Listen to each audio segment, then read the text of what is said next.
Hi, my name is Messina. I'm one of the co-founders of BarCamp, and Eduardo was asking me kind of about the history of BarCamp and whether we thought that it would ever get to be big, sort of a global thing, and the answer is no, actually. When we first did the original event in 2005 in Palo Alto, we had a lot of, I think, hopes about it, and we really, I think, had a sense for a tangible spirit of BarCamp, of what it meant for us to do this for ourselves and to create our own events, but we never really planned or intended for it to be huge, but we never built in ways where it would be held back from becoming big if it needed to be. So we kind of, I guess, modeled complexity theory in a sense where we created some very, very basic structures, some very basic rules that, if imitated, would allow people to do all kinds of different other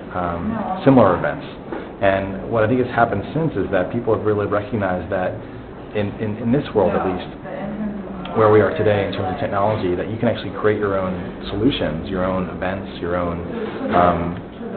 services, what have you, that actually meet your own needs in a way that maybe mass-produced things don't.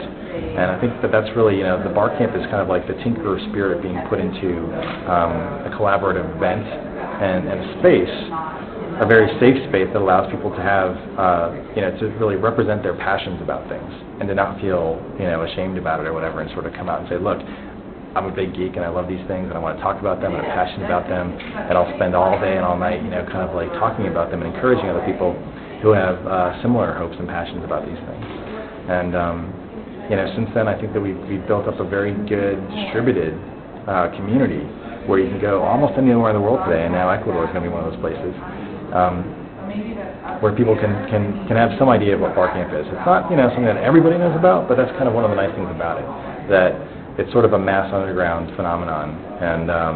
I just love that. And one of the more important things to me, sort of as one of the creators of it, co-creators of it, is that people actually feel a real sense of ownership about it, that it isn't something that's owned by somebody else, that it's owned by a company or owned by other people, but that the people who actually put on the event own it, and that people who attend the event and actually present are also co-owners of the event. So in that way, it's both owned by no one and owned by everybody. And I think that's one of the most important lessons that I took from it, is that by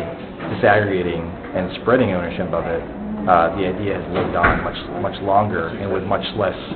energy from sort of a central body to keep it going and to keep the momentum going. So anyways, I wish you really good luck at the event, and I'm really excited for you, and I hope it goes as well as you make it.